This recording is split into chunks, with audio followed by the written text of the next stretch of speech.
मंडळी, या समासामध्ये श्री समर्थ रामदास स्वामींनी स्थूल देहाची 25 तत्वे, सूक्ष्म देहाची 25 तत्वे, 4 देह, 4 अवस्था, 4 अभिमान, 4 स्थाने, 4 भोग, 4 मात्रा, 4 गुण आणि 4 शक्ती ही सगळी मिळून 32 तत्वे होतात आणि 50 आणि 32 मिळून एकंदर 82 तत्वे होतात. त्यामध्ये कारण देहाचे अज्ञान आणि महाकारण देहाचे ज्ञान अशी आणखी 2 तत्वे घातली म्हणजे एकूण सर्व मिळून 84 तत्वे होतात. या समासामध्ये हा पंचीकरणाचा विषय जरा निराळ्या रीतीने श्री समर्थ रामदास स्वामींनी प्रतिपादन केलेला आहे. ज्ञानाने अज्ञान ओळखावे, साक्षीपणाने वरील 82 तत्वांचे निरसन करावे, अखेर ज्ञान व अज्ञान दोन्ही जाऊन विज्ञान उरते, असे या समासामध्ये रामदास स्वामींनी सांगितलेले आहे. तर याचे निरूपण ऐकूया. श्रीराम. शुकासारिखे पूर्ण वैराग्य ज्याचे, वसिष्ठा परिज्ञान योगेश्वराचे, कवी वाल्मिका सारखा मान्य ऐसा, नमस्कार माझा सद्गुरु रामदासा. जय जय रघुवीर समर्थ. सार्थ श्री दासबोध दशक 17वा, समास 9वा, तनु चातुष्ट्य निरूपण. श्रीराम. स्थूळ सूक्ष्म कारण महाकारण ऐसे हे चत्वार देह जाण, जागृती स्वप्न सुषुप्ती पूर्ण तुर्या जाणावी.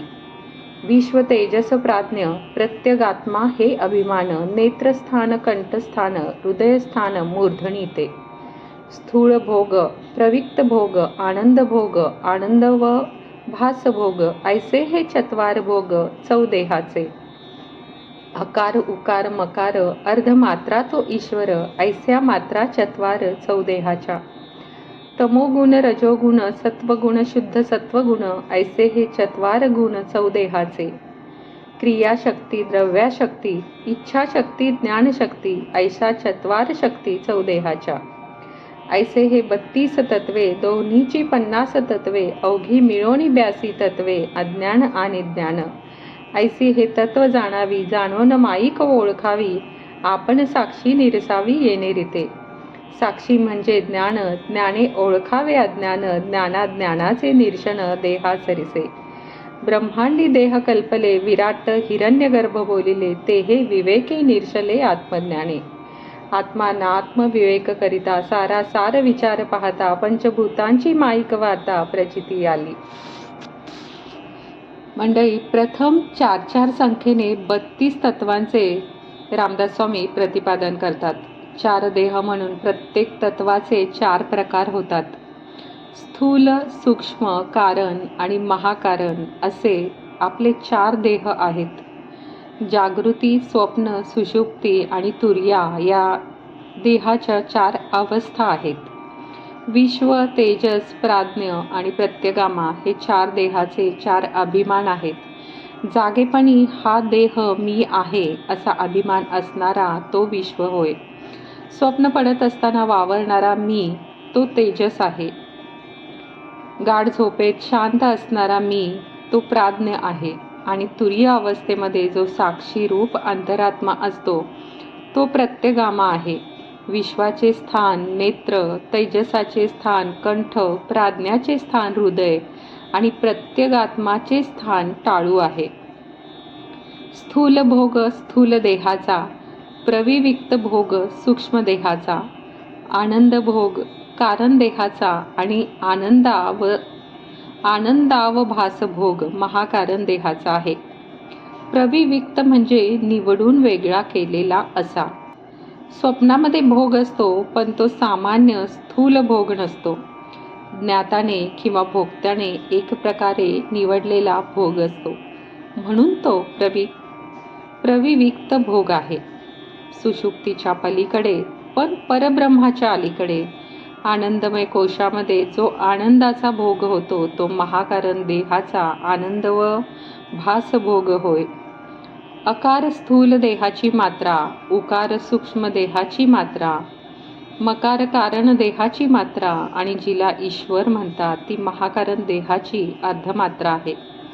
ओंकारातून सर्व विश्व निर्माण झाले असा सिद्धांत आहे.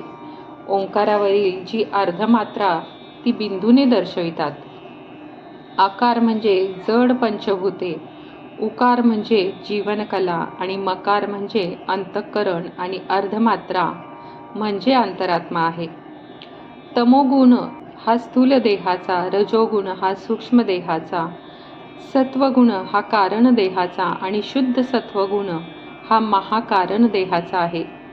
क्रियाशक्ती म्हणजे कर्म करण्याची शक्ती, द्रव्यशक्ती म्हणजे दृश्य पदार्थामधील सुप्त शक्ती, इच्छाशक्ती म्हणजे माणसांच्या वासनांना ताजेपणा ठेवावयास लागणारी अविद्या आहे.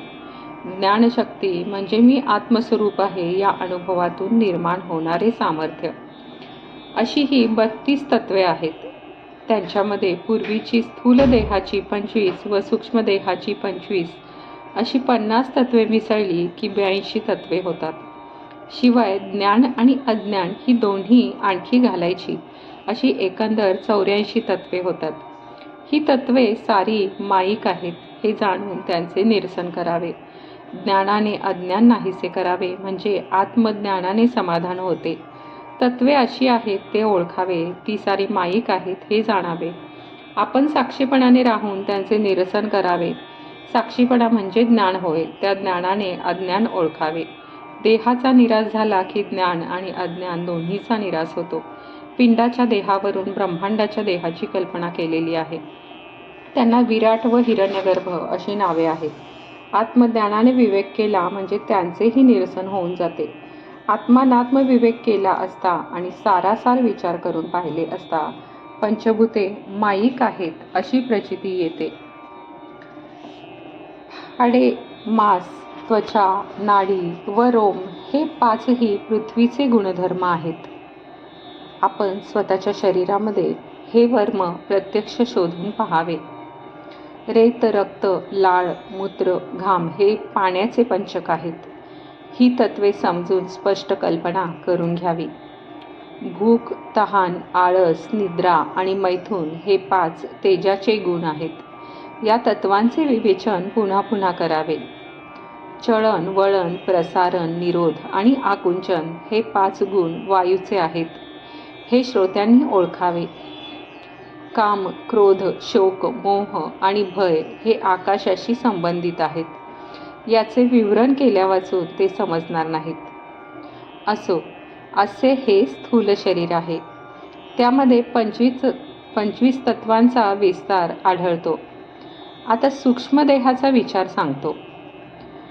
आपले अंतःकरण, मन, बुद्धी, चित्त व अहंकार हे आकाशपंचक आहे. आता वायूचा विस्तार सांगतो. व्यान, समान, उदान, अपान आणि प्राण हे 5 वायूचे गुण आहेत. कान, त्वचा, डोळे, जीभ आणि नाक हे तेजाचे गुण आहेत. आता आपगुण ऐका. वाणी, हात, पाय, जननेंद्रिय व गुद हे पाण्याचे प्रसिद्ध गुण आहेत. आता पृथ्वीचे गुण ऐका. शब्द, स्पर्श, रूप, रस, गंध हे पृथ्वीचे प्रसिद्ध गुण आहेत. अशी ही सूक्ष्म देहाची 25 तत्वे आहेत. इति श्री दासबोधे गुरुशिष्य संवादे तनु चतुष्ट नाम समास 9वा समाप्त.